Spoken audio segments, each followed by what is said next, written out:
Hopefully that reconnects here. Sure.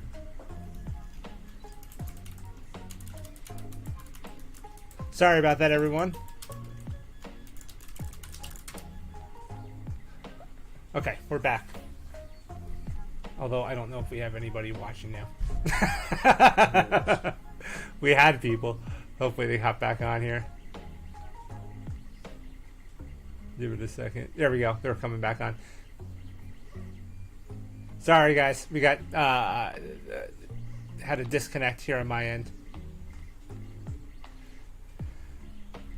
So yeah, what was I gonna say? Oh, so I was fairly proud here because, like I said, all these people, they were all first-time players when we played. I ran a one-shot for a couple of them, and then we decided to play a campaign. So we played this campaign for almost 4 years, and it finally ended. So starting this new campaign, I really kind of gave them some opportunity to really dive into these characters, and I was really proud, especially of my wife, who's playing the cleric with the trollkin and the ravenfolk. I told them, I'm like, listen, come up with how you guys know each other. This is all I want out of it. And I really need the dwarf and the trollkin especially to be really close friends, because normally you'd be hated enemies. And they sat there together at a table and for like an hour, and they came up with a great story. Nice. So now it's just gonna bring the two groups together, right? Like that's the only. But I think you nailed it with how I can do it with that campaign, or with that one shot. That would be me. Like if I was doing it, like I thought about like a random fight in the street or something like that, where like they're all there. It's not though, because the key to it is that you have to put them both on the hook with the predators, right? The predators, the secret police, both have to believe that it doesn't matter how he does, that they don't believe the party. When the party's like, no, we didn't do it. And just to fight, they're not gonna, right? They have to have seen the guy talking to both of them. Right. Kind of thing. And where it's like, we don't know what he said to either of you because we couldn't bust you right then, but we don't buy it. And you don't do this, you're on the hook with us. And we'll be watching. We're always watching. Right. Yeah, I think it's going to be good. I really think that the first session of a campaign is the hardest session for a DM.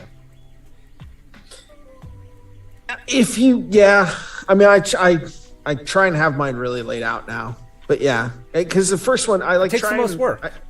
It is because you're setting the whole foundation. So I try and have my first one laid out pretty tightly, and if I have the first one laid out pretty tightly, then I can just the rest of it all kind of spirals out from there. Yeah, I think what I'll do is I'm going to look at a couple other Zobek-based stories and stuff in the Crossroads region and kind of read up a few different things and give them little seeds and let them decide which one they want to follow. I know it's a little bit more work on my end to have to be ready for all those things, but I really don't want to railroad this one. Like, after making them go through Tome Annihilation and basically just being alone in the jungle for months, and then going through a dungeon crawl and just not getting much time to role play or interact with people or go to a bar or even go shopping. I want them to have some freedom this game.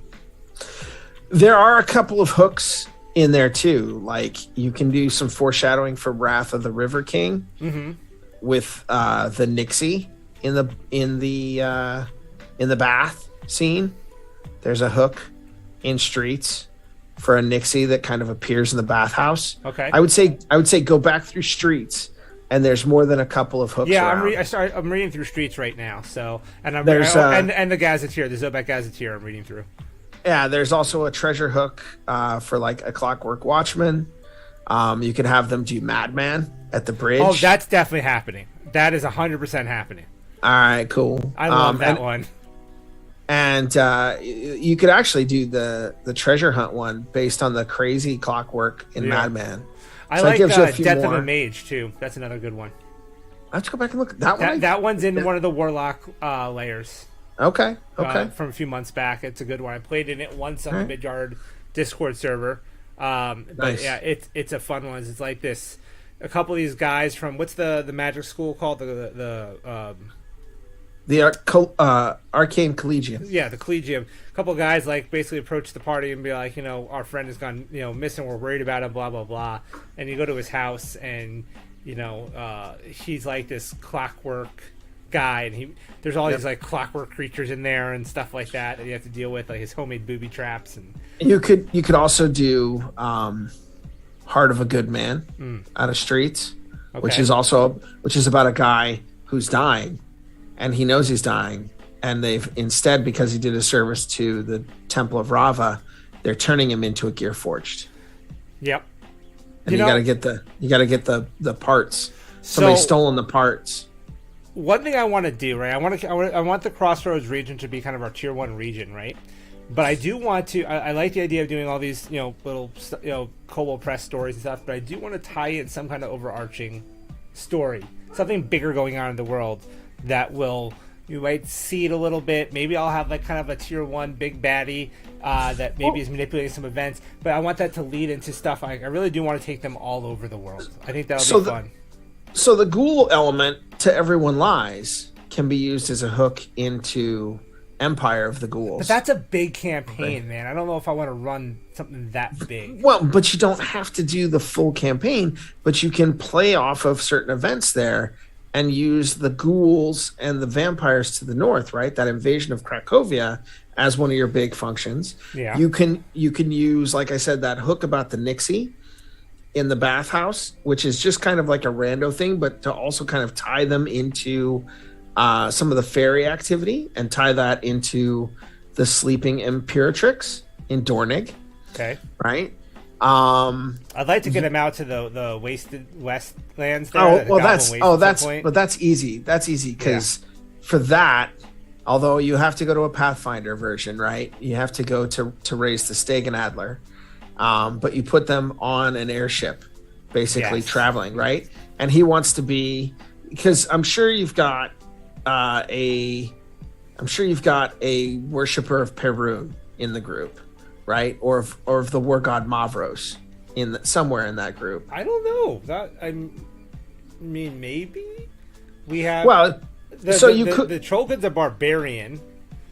So Mavros is an easy sell, right? When he's looking at it, you say somebody who's trying to get to the seat of Mavros in the Wasted West, and so you have them decide that they're gonna take an airship, right? There's an opportunity to put the airship in Zobek at the right level and give them a chance to take the airship to the seat of Mavros, right?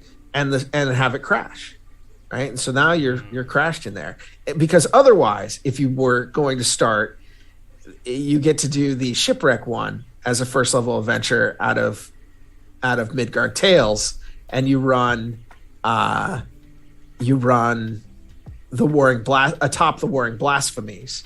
You'd have to convert it a little bit, but it's easy because it's all dust goblins. Yeah. But that is the shipwreck beginning for everybody, because they all wake up basically encased in webbing atop a great old one in the middle of the Wasted West. That's exactly what I was thinking too, is having them wake up on the great old one.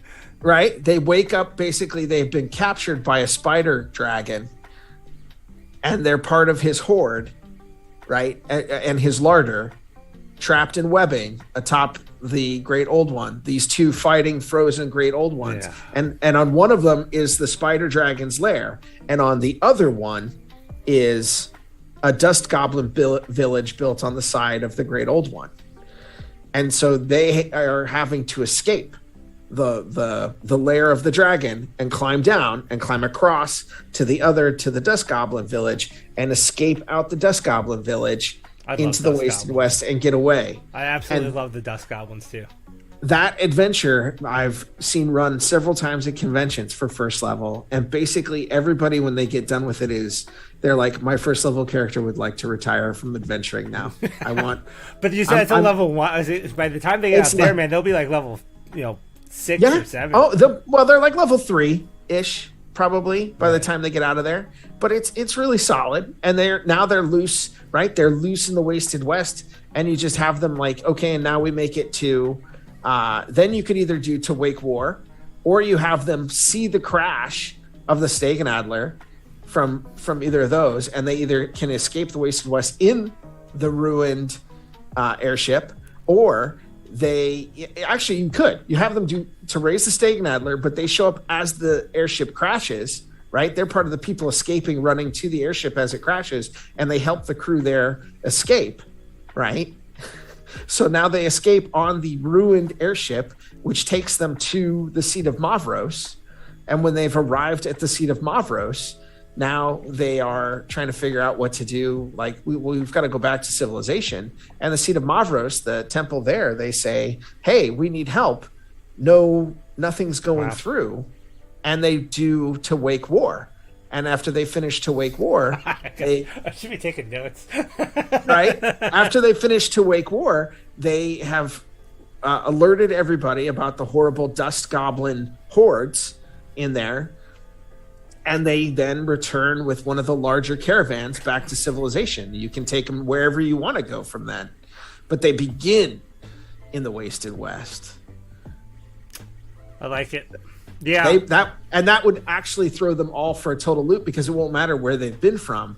They're in the soup now, right? They're here on top of this great old one. And even if they leave, right, after their third adventure, they then return to Zobek with a caravan. And now they're here in the middle of that. And depending on what level they are, you're not doing Everyone Lies, but they've seen not only the Wasted West. I would start them off in Zobek with Everyone Lies and then get them out to the west. Oh, and in that case, if that were the case, then I was thinking like Zobek Crossroads region to like level 5, and then moving out into other parts of the world is what I was thinking. Then you won't. Then you'll have to scale. Yeah, I can scale. That's fine. God, I like the idea of the whole airship crashing the Great Old One. Those things are freaky, man. I love that. Comes in 3s that I ran at the convention last year. That is to this day one of my favorite things to run. I've run it a half dozen times already. It is so much fun. I've modified it a bit, but it is so much fun to run. Excellent. I just like that region. But then at some point, we'll head down south into the Southlands probably. Or okay. I definitely gonna hit the Shadow Realm because of our human warrior. He's gonna have backstory ties in there. So when Eventides comes out, that's gonna get used. Maybe some Courts of the Shadow Fae tie-ins. Definitely. There's going to be a set of adventures for that too. Yeah, out of that book. So that's what I'm saying. That's later this year too, right? I believe so. This most recent one too has a bunch of. It's got like a bit of preview equipment from it. I just got 31 in the mail. I had forgotten I'd worked with Brian on an article about void ships, and it showed up, and I'm looking through it. I'm like, oh, hey, credit. Oh, you're talking about the new Warlock layer or the new Warlock book? Yeah, new 131 has. Oh yeah, I got that. I just downloaded it. I haven't looked at it yet. The first article is like some shadow items, kind of thing. Oh, hold on, I gotta let the doggo out really quick. I'll be right back. I hope some of you came back. I felt bad that we dropped stream. I think Zen's still here. I don't know if anybody else is still around. But we're gonna wrap up in a minute. It's almost 6:30, and I got a D&D game to go to in a little bit.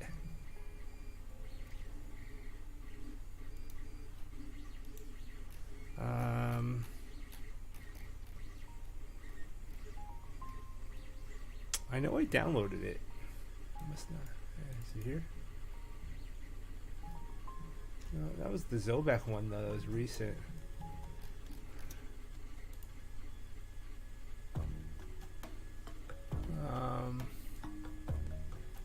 Yeah. We're gonna wrap up in a minute or two. You don't have to bail yet, but here we go. Yeah, Void Magic. Okay. This is what Ben was just talking about was the newest Warlock from Kobold Press, the monthly. There's some cool stuff here. A lot of new spells. And then Void Ships. Yeah, this is what Ben wrote. Warships to the Void and back. Or Void Ships to the Void and back.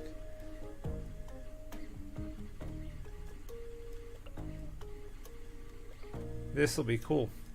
Oh, I gotta show this art. Hold on. Now I gotta show. Let me see here. I gotta figure out how I can show it without showing too much.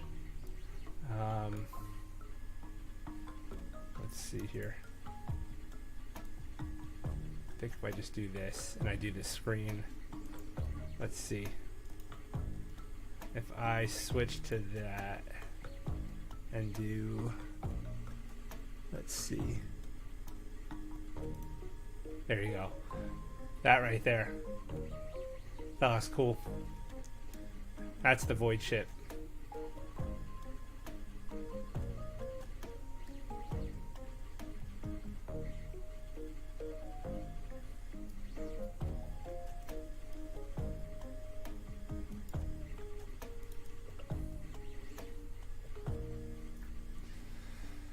Oh, we got another listener. Good. We lost a few when we disconnected. Oh, sorry about that. I was just showing the I pulled up that warlock. I was showing the picture of the void ship. That's a good one. Yeah, that's the Yahoo Nikta one too. I want to 3D print that void ship, man. That thing's awesome. I really want. I pitched an article for a Men of, like, different little outposts of Men of Lang out in the void. But I have to convince Scott that he should let me write it. I'm jealous of all the writing you get to do. I don't know if I've got that much time anymore, but well see how it goes. Yeah. I mean, well, I was looking at, because I was telling these guys on the stream about my 3D printing scenery I've been working on, this Patreon called Milestone Heroes. And his whole thing that he kind of started it off of was that other project that you worked on with Lou. The one that Thrones and Bones. Thrones and Bones. So he basically is making all the scenery to be used in Thrones and Bones. Nice. So that's how I went and checked out Thrones and Bones, and I'm like, oh man, this is cool. And then when I saw your name on one of the adventures, I'm like, oh yeah, I'm in. that was a good writing experience. We got to sit down and do part of that. Because Lou's a big Midgard fan. Yeah, he's a huge Midgard fan. He does that. He maintains the spreadsheet with all the adventures. Right, exactly. And so when he was digging into this, he asked us to kind of nose over his campaign setting a little bit and to then do the adventures. It was like, you'll be a stretch goal. If we make it, you'll write one. And I was like, absolutely. I don't mind being a stretch goal because it's like, well, maybe you'll write it, maybe you won't, kind of thing. Right. And then we hit it, and then he was actually really open. It's always tough too when you're working in somebody else's setting, because you have to be polite. You have to be polite in the sense that you can't define things. You can't define too much. Right. And especially because this is also the same setting that he writes his novels in. Which is another thing that piqued my interest, because I've been saying I want Cole Press to do novels. Brian and I jokingly outlined one for a potential. Look, man, the reason I'm here today is because of Dragons of Autumn Twilight. Buddy handed me that book. I got so into Dragonlance, and I love the lore of Dragonlance, and most of it I acquired from the novels, not from the source material, which I do have all the source material. But it's such a great way to get people into the setting and give them a better understanding of the setting. I will say the fiction at the beginning of the world book, right? The characters in that one, I think. Yeah. I love that. So those characters are actually really great. Those are the Pathfinder 1 iconics that we made for Midgard. Okay. So we sat there and we made those guys levels 1 through 12. So they had them. So we did 1, 3, 5, 7, 9, 11, 13. All right. So yeah, it was 1 through 13. And we spun those guys up for, so that they'd always have them for pre-gens, for conventions when we were doing a bunch of Pathfinder adventures. They still haven't done a set for 5th edition yet, but I know Megan is working on those. But Wade knew them really well because we had them for years, right? We had them for like 7-8 years, and because we did them pretty early on, and so then when Wade wrote the short story with him, he used all of those characters, and it was great. I remember reading through that short story, and I was like, this hits there was probably, honestly, there's probably like 150 people who read that short story and were like, oh, this is great, right? Those people who played the adventures at conventions with those people. Although I will say those same iconics, right? Some of those ones that are in there are actually they're hidden in Southlands as well. Oh, okay. When Brian and I made the Spice Coast, like the leaders of the Spice Coast in the Southlands, we made them as these adventurers who'd gone and like accepted, kind of went to try and carve out their kingdoms down here along this coastline. As they're like, baron. I don't want to say barons for hire, but like people who had earned it, or they'd done something for a distant adventuring lord or whatever. They're trying to set up this kingdom down here, in almost old school Test of the Warlord style, right? Carving out a kingdom or barony out of wild terrain. It was 2015. It was a different time. Right. I don't think we would use the same theme. I mean, even though they did a revision on the manuscript for the 2021 release, and but that part I think stuck through. I think we would have touched that one up a little bit. Oh man. But yeah. So those same characters, you would see them though. That's what is it? I remember there's a Cavalier, and her name is Half Tempered, or that's like her epithet on her name is something. I don't remember what her first name is, but it's something Half Tempered, and that means that she made the trip out to the sea, because the whole thing with the Seat of Mavros in the middle of the Wasted West is that you have to do it without any help, right? And then you at that point you're tempered. So somebody who doesn't make the whole trip out there without help is only half tempered. And so you could be half tempered after a bunch of trips because you end up needing help because, I don't know, you're overwhelmed. Because there are like groups of like Cavaliers from the Seat of Mavros who kind of watch the pilgrimage trail to see, because they don't want people to die, right? They want people to actually be able to make the trip to the Seat of Mavros. So they ride to the rescue. But there's kind of this like tension of, no, don't help me. If somebody helps me, then I haven't made the trip on my own, and I can't have the full honorific, right, of being, full tempered kind of thing. And so she's this adventurer who just couldn't make the pilgrimage without help. And then the dwarf, I don't know, the dwarf I think is one. I think he's from the Temple Forge. I don't remember which one the dwarf is from, or the Gearforged cleric. And then there's an elf-marked noble from the Septime Cities. But then there's a Minotaur sailor from Kiprion. I don't think there's a Dragonborn in that group, because in Pathfinder we really kind of leaned more into Maharodi as like the villains, and they didn't have good. Pardon me, they didn't have good. We didn't have as much, as good or as common Dragonborn stats because they were kind of late to the party. What I've noticed too with Midgard as a setting, like obviously it's very Earth-like in geography and locations and cultures, but when you look at it from fantasy races point of view, it's very different than other settings in that like the dwarves are kind of a-holes, right? Like they are slavers and reavers, and then the elves were like the Roman Empire essentially, like they own the place, and then it's like they really turned your stereotypical tropes of what these races are in other fantasies upside down. They do, right? The elves are not very friendly. The dragons, I mean, and it's in there dragons too. Dragons are so involved. Right, dragons are in the suit, which is why I wanted to do something with a dragon and like a young dragon in tier 1. I think I gotta get a dragon in there. So depending, right? Don't let Lucy down here because I gotta use the bathroom. I don't want to eat my food. Okay, thanks, buddy. drive by from my son there. So there's the captured one in Rumela, or Shada. What's left of Ashadia. You could see there's another one too, right?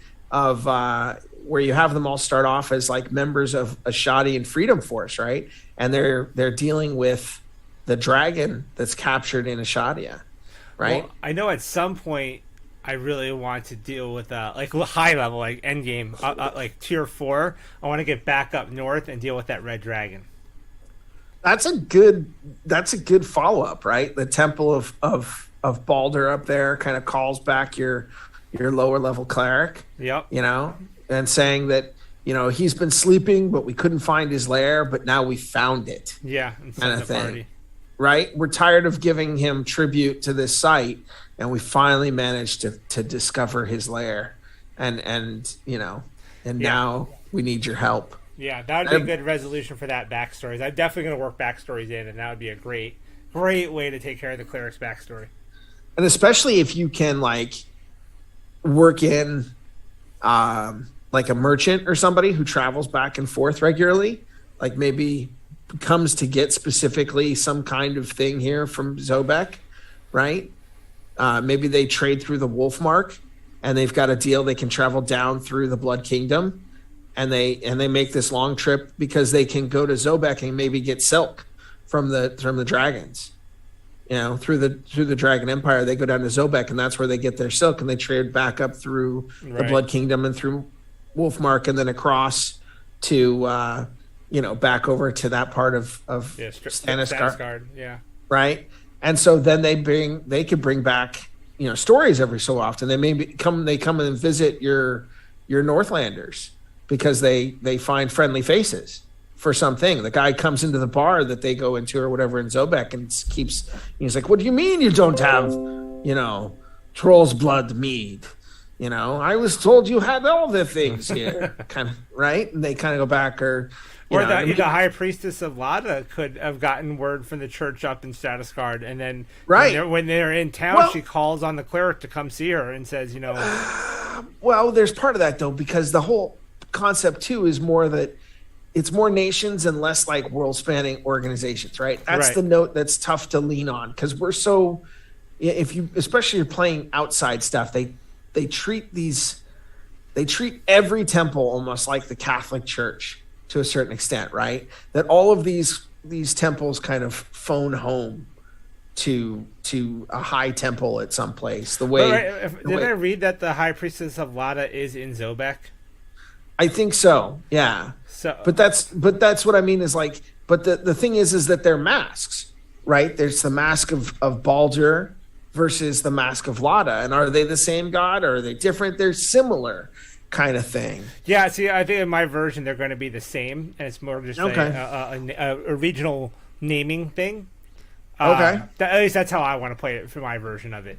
Because I felt like it was a good hook because in Statesgard, right, there's 3 big temples, and Boldar's is not one of them.